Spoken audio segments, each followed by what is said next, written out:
For decades, Lost in Space has lived in the hearts of sci-fi fans everywhere. Bright suits, swirling galaxies, and classic 1960s charm. But behind the camp and color lies a scene so uncomfortable, so quietly painful, that Marta Kristen, who played Judy Robinson, refuses to watch it to this day. It wasn't violent or scandalous. It was something subtler, a moment of complete erasure. The kind of scene that spoke volumes, not in what was said, but in what was taken away. What happens when a promising character becomes background noise? And how does an actress survive being silenced in plain sight? The rumored scene Marta won't revisit. There's one moment in Lost in Space that fans say makes Marta Kristen look away. A single haunting scene, buried deep in Season 2, that's become infamous not for its drama, but for what it represents. In this particular episode, Judy Robinson stands paralyzed as danger unfolds around her. While Will, Dr. Smith, and the robot spring into action, Judy freezes, mouth open, gasping, doing absolutely nothing. On the surface, it was a campy, throwaway beat in a show full of sci-fi theatrics. But to Marta, it marked a turning point. At a 1990s reunion, when the clip was unexpectedly played during a panel, onlookers recall her visibly stiffening, crossing her arms and looking down. One fan said, "She looked like she wanted to vanish." Behind the scenes, whispers circulated that she refused to watch that episode, even during DVD commentary decades later. And for good reason. That scene, frivolous to some, symbolized a painful truth for Marta. Her character had become a decoration, not a person. It wasn't always this way. Judy began the series as a poised, intelligent young woman, one who held scientific knowledge, emotional depth, and purpose. But as the seasons wore on, those layers were stripped away, replaced with wide eyes, soft screams, and decorative silence. That one episode encapsulated the betrayal. In Marta's eyes, it wasn't just bad writing. It was a rejection of what she had hoped to bring to the role: strength, curiosity, and female agency in a male-dominated show. Instead, she watched herself become an afterthought. The clip is still passed around among fans. It's labeled as funny, awkward, even nostalgic. But to Marta Kristen, it was a moment of quiet humiliation. A reminder that sometimes the most painful parts of a role aren't written in the script. They're what's left out. Judy Robinson was supposed to be so much more. Before the aliens, before the foam monsters and exploding volcanoes, Lost in Space began with a promise, one that Marta Kristen held close. She was cast as Judy Robinson, the eldest daughter of the Robinson family. A character meant to represent the future, educated, elegant, and emotionally grounded. A woman who could contribute just as much to exploration as her male counterparts. Early scripts reflected that. Judy had lines about oxygen levels, engineering repairs, and interpersonal diplomacy. She wasn't just a pretty face, she was a thinker, a contributor. Marta was thrilled. In a time when female roles were often reduced to the girlfriend or the nurse, she had a chance to break the mold in science fiction television. But by the middle of Season 1, things began to shift. Scenes were cut. Dialogue was trimmed. Whole subplots where Judy explored alien cultures or challenged Don West disappeared. Her character slowly became a background figure, standing silently while others solved the crisis of the week. The rise of other characters, most notably Dr. Smith and Will, reshaped the tone of the show. Comedy and chaos replaced drama and depth. Marta could see it happening, week after week, as the focus narrowed and her scenes dwindled. "I used to get excited to read my pages," she reportedly said in a private interview, "but eventually, I stopped hoping." Worse than losing screen time was losing meaning. Judy had become someone who simply reacted, gasping, fainting, or clinging to others. She wasn't the space-age role model Marta had envisioned. She was trapped, not just in space, but in outdated gender dynamics. And so, that original promise, the idea of playing a modern, intelligent woman on television, was quietly erased, leaving behind a hollow version of what could have been a groundbreaking character: the rise of Dr. Smith and the robot.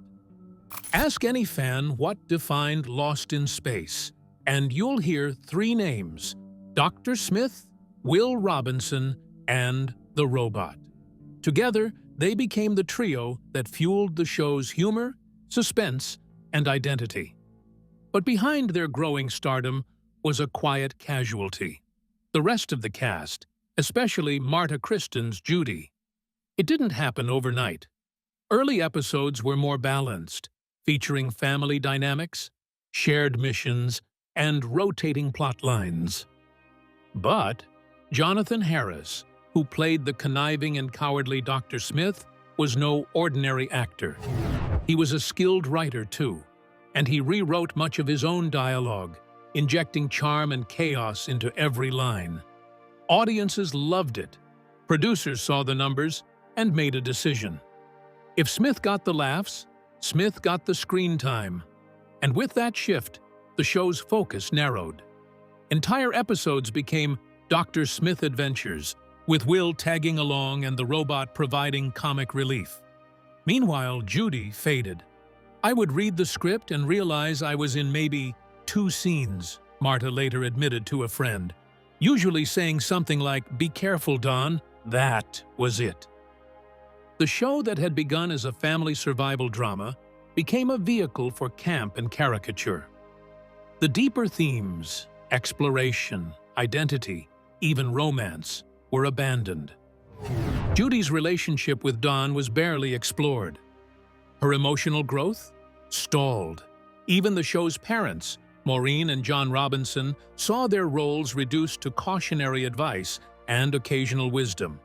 But Marta's loss was the most striking because she had started as a character with potential and purpose. By season 2, she was often standing in the background, barely reacting. The worst part? No one seemed to notice. She watched herself shrink on screen, week after week, from pioneer to placeholder. Humiliation dressed as humor.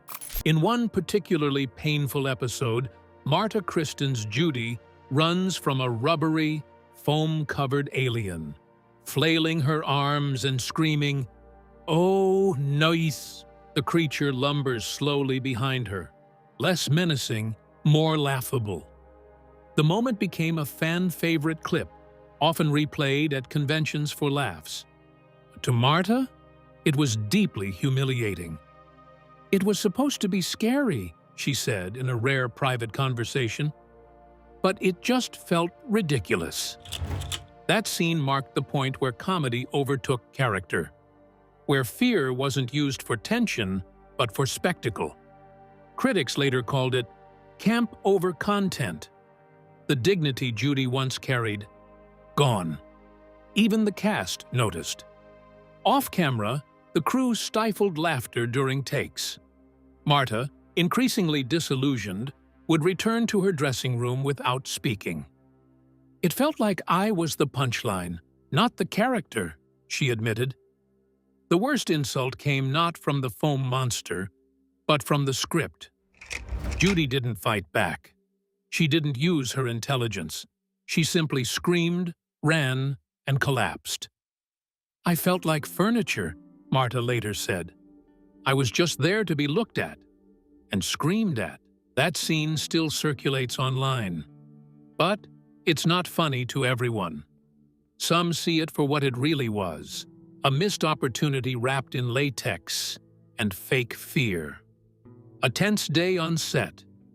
There was one day on the Lost in Space set that people still whisper about when Marta Kristen walked off during rehearsal.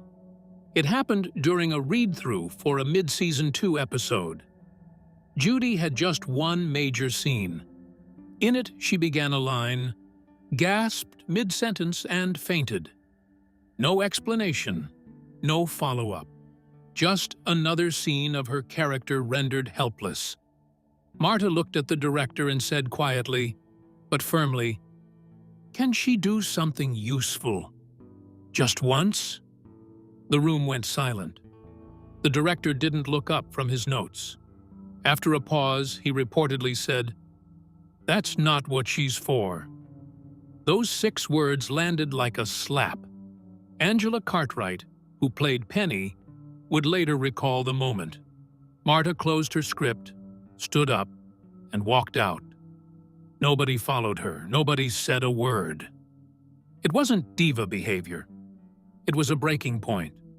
A moment where years of swallowed frustration boiled over. Marta had never asked for more fame, more lines, or more praise. She just wanted her character to mean something, to matter. But in that instant, she saw the truth. Her voice didn't matter in the writer's room. Not then. And that quiet rebellion, her one act of protest, never made it into any DVD bonus feature. But for Marta, it was the day she stopped pretending everything was fine. From role model to window dressing. When Lost in Space first aired, Marta Kristen got letters from parents and young girls across the country. "My daughter wants to be Judy Robinson," one fan wrote. Marta kept that letter in her drawer for years. At the time, it meant the world. She believed she was part of something groundbreaking, a sci-fi series where a young woman could be brilliant, brave, and bold. But that hope didn't last. As the show leaned more into slapstick and Dr. Smith's antics, Judy Robinson lost her identity. Marta had fewer lines. Her character rarely left the Jupiter 2, and when she did, she was often in peril, panicked, or passive. "I went from being a character," Marta later admitted, to being a silhouette in a silver jumpsuit. By the end of Season 2, fan mail had changed. Instead of praise for her performance, she got letters about her hair, her wardrobe, her beauty. "No one asked about Judy's decisions anymore," she said, "because she didn't make any." At fan conventions, when asked about specific episodes, Marta would carefully sidestep the ones that made her feel small. She smiled through panels but avoided the reruns. She praised the show's creativity, but when asked about Judy's development, she often deflected. In private, though, she was honest. One co-star recalled her saying, "I'm glad girls loved Judy. I just wish they'd gotten to know her." Marta didn't just lose screen time. She lost the chance to inspire in the way she wanted, to show strength through intellect, not scream time. Her dignity stayed intact, but her character didn't. What was promised as a role model slowly became a static image on a screen, pretty, poised, and painfully underused. A conflict with the writers. By Season 3, Marta Kristen had reached her limit. She approached the writers and asked respectfully but firmly for just one Judy-centric episode. "Give her something to do," she reportedly said. "Let her lead an away mission. Let her be more than a damsel." The response? "We don't see the demand for that." It was a gut punch, to be told, after years of professionalism and patience, that her character didn't matter enough, that there was no demand for her to be seen as capable or central. Cut deep. Marta wasn't asking for stardom. She was asking for respect, for storytelling that acknowledged that women in space could be more than scenery. She began to challenge lines that felt demeaning. She would ask to rephrase moments where Judy seemed helpless for no reason. When one script had her faint for the 3rd time that season, She quietly refused to play it straight. "It's insulting," she told the director. "Not just to me, but to every girl watching." There was a scene cut before filming that featured Judy volunteering to lead an away team to investigate an alien signal. She had a plan, a hypothesis, and the courage to face the unknown. Marta was excited. She thought, "Finally." But days later, the scene was scrapped, replaced with one where Judy stayed behind to make sandwiches. Marta never spoke out publicly, not then, but on set, the silence around her frustration spoke volumes. She would sit in her chair between takes, a crew member remembered, reading a book, headphones in. She was there, but she wasn't there. That was the reality of being a woman in early TV sci-fi, visible but voiceless, lost confidence, lost dialogue. By the final season, Marta Kristen had all but disappeared from the narrative. Entire episodes aired with Judy speaking no more than two lines, sometimes none at all. She stood in the background, reacting with widened eyes, gasping at Dr. Smith's chaos, or smiling politely as the robot delivered the punchlines. It became too much. "She stopped bringing her script to table reads," said one castmate. "She brought a novel instead." When you start in a show full of promise, of cosmic exploration, discovery, and equal family dynamics, and you end it by quietly nodding in the corner, it wears on your soul. Marta didn't feel like an actor anymore. She felt like a prop.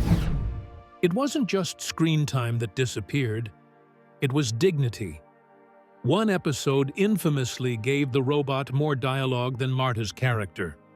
A mechanical voice, programmed to repeat lines, had more presence than the young woman once touted as a futuristic role model. The irony wasn't lost on Marta. "I used to dream of becoming a great actress," she said in a rare private comment. "But that show made me feel invisible." She remained professional. She hit her marks. But the joy, the spark, the ambition, it was gone. Cast and crew knew. They felt it. But no one could rewrite the scripts. To this day, that final season remains hard for Marta to watch. Because it wasn't just Judy Robinson being sidelined, it was Marta Kristen being erased in real time. The hypnosis episode, Final Straw. If there's one episode Marta Kristen refuses to talk about, this is it. Midway through Season 3, Lost in Space aired a bizarre storyline where Judy is hypnotized by a lovesick alien prince. The script rendered her mute, obedient, and utterly passive. She wore a new costume, flowing, soft, and deliberately romantic. She didn't speak. She didn't resist. She followed the prince blindly. Marta reportedly broke down during the table read. "She cried," said one witness. "She closed the script halfway through and just shook her head."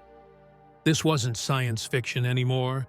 It was subjugation in disguise. A once curious space traveler turned into a silent fantasy for an alien man. The symbolism wasn't lost on Marta or on fans who watched later with a more critical eye. That episode, more than any other, is believed to be the one Marta won't revisit. Even during anniversary screenings, she finds a reason to step out or skip over it during commentaries. "I can't watch it," she told a close friend. It hurt too much then, and it still does. The script treated Judy as an object, not a character. And Marta, who had given the role everything she had left, was pushed into a performance that felt like a mockery of what her character once stood for. To some, it was just another 1960s TV moment. To Marta, it was the moment that broke her trust in the show and sealed her silence. Public silence, private frustration. Throughout the 1970s and 80s, Marta Kristen remained a loyal ambassador for Lost in Space. She signed autographs. She smiled on panels. She called it a beautiful experience in interviews. But behind closed doors, a different story was unfolding. "I wish I'd spoken up," she told a friend once. "I should have demanded respect." But in the 1960s, a young actress complaining about her role risked being labeled difficult. So Marta stayed quiet, for the sake of the fans, for the cast, for the love she once had for the show. Still, the frustration simmered. At conventions, she would sometimes skip questions about later seasons. On panels, she'd steer conversations back to early episodes, where Judy still had something to say. The deeper the questions got, the more cautious her answers became. She never bashed the show publicly. Her silence was her protest. Marta's dignity remained intact, but her silence spoke volumes. She never called out the producers, never published a tell-all. Yet, over time, fans began to understand. Her absence from retrospectives and refusal to revisit certain scenes wasn't forgetfulness. It was grief for what could have been. And though she may not say it outright, her choice to remain mostly silent about that infamous scene tells us everything. Reboot Reflections. When Netflix rebooted Lost in Space in 2018, something unexpected happened. Marta Kristen smiled, not out of nostalgia, but out of something deeper: relief. In this reimagined version, Judy Robinson was no longer an afterthought. She was a doctor, a leader, a strategist, everything Marta had once hoped to play. The new Judy, portrayed by Taylor Russell, was fierce and flawed, brilliant and bold. She wasn't eye candy, she was indispensable. In an interview, Marta praised the reboot with heartfelt sincerity. "That's the Judy I dreamed of playing." It wasn't bitterness, it was validation. The reboot proved that the character had always had potential. She just hadn't been allowed to show it in 1965. The new cast even reached out to Marta during production. She offered them encouragement, advice, and support. When she visited the set briefly, it was clear. The torch had been passed, not resentfully, but with pride. And while Marta didn't get the arc she deserved in her era, her quiet persistence helped pave the way for a generation of sci-fi heroines. By enduring what she did, by refusing to let bitterness swallow her, she gave voice to the importance of visibility and evolution in storytelling. Sometimes a character's legacy isn't just in the lines she's given, but in the impact she leaves behind, even without speaking. Why this story still matters. On paper, this might look like a story about one forgotten sci-fi character and one actress who felt pushed aside. But it's much more than that. It's about the way Hollywood has long sidelined women, especially in genre TV. It's about how promising roles get quietly edited down, how brilliance gets overlooked, and how dreams get dulled for the sake of formula or comic relief.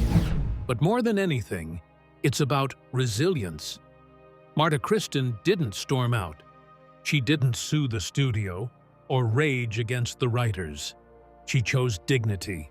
And sometimes, dignity looks like silence. Sometimes, it looks like stepping aside when a painful scene plays. Sometimes, it looks like being the only one in the cast who won't fake a smile when your character is written as a ghost in her own narrative. She didn't speak loudly, but she endured quietly. And that, too, is strength. Today, fans rewatch Lost in Space with different eyes. They notice Judy more. They ask why she stopped speaking. They wonder what she could have been. That curiosity is part of Marta's legacy. A slow reawakening of justice for the women who were written into history but edited out of greatness. Because it was never just about space exploration. It was about being seen. Marta Kristen's silence wasn't weakness. It was a quiet form of protest. Her refusal to revisit that scene reminds us that dignity sometimes means walking away. And now, decades later, fans finally understand. It's not about what Judy said. It's about what she wasn't allowed to say. And that still echoes.